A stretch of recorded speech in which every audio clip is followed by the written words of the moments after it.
ओम नमः शिवाय। मैं पूजा अपने दर्शकों के लिए लेकर आई हूँ शिव के परिवार की कथा।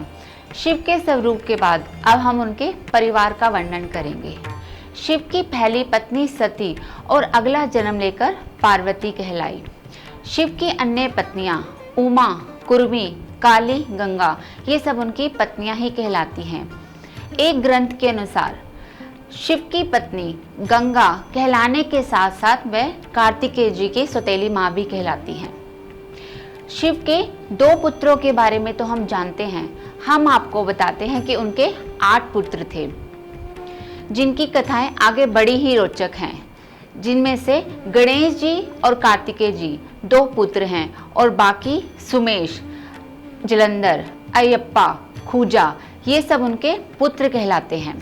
शिव के पुत्रों के साथ साथ उनकी 5 पुत्रियां भी हैं, जिसमें से पहली अशोका सुंदरी, विषधर, नाग कन्या जया, शामली बारी ये सब उनकी पुत्रियां हैं। लेकिन गणेश जी की बहन अशोक सुंदरी ही कहलाती है, जिनका विवाह राजा नहुष के साथ हुआ। आगे ग्रंथ के अनुसार ब्रह्मा जी के पुत्र दक्ष प्रजापति, जिनकी पुत्री सती जो शंकर जी की पत्नी कहलाती है, उनके 2 पुत्र गणेश और कार्तिकेय जी। सती का विवाह शंकर के साथ हुआ और उनकी दूसरी बेटी ख्याति कहलाती है, जिनका विवाह भृगु के साथ हुआ। भृगु और शंकर आपस में साड़ू कहलाते हैं। उनके 2 पुत्र दाता और विदाता और एक पुत्री लक्ष्मी हैं, जिनका विवाह नारायण विष्णु जी के साथ हुआ। शिव के परिवार को हम देखकर कह सकते हैं ये कितना ही प्रेम पूर्वक और एक भरा पूरा परिवार है। शिव के पुत्र गणेश, जिनको कौन नहीं जानता। पूजा में सबसे पहली पूजा गणेश जी की होती है।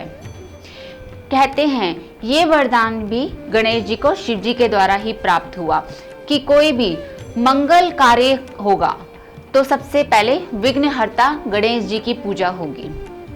हिंदू धर्म के अनुसार और सनातन धर्म के अनुसार हर कोई स्त्री आज भी सबसे पहले विघ्नहर्ता गणेश जी की पूजा करती है। जब ये वरदान शिव जी ने गणेश को दिया तो अन्य सभी देवता प्रसन्न हुए और उन्होंने उस पर फूलों की वर्षा भी करी। गणेश जी की पत्नी रिद्धि और सिद्धि कहलाते हैं और उनके पुत्र शुभ और लाभ कहलाते हैं। शिव का परिवार एक संयुक्त परिवार है, जो आपस में हर सुख दुख में साथ खड़ा रहा।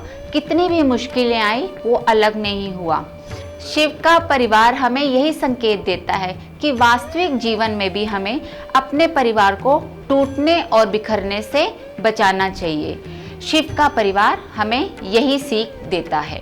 ये थी आज के अध्याय की कथा, जिसमें हमने शिव के परिवार का वर्णन किया है। आज का अध्याय हम शिव गायत्री मंत्र के साथ समाप्त करेंगे। ओम तत्पुरुषाय महादेव, ओम तत्पुरुषाय विद्महे महादेवाय धीमहि तन्नो रुद्र प्रचोदयात्। ओम नमः शिवाय।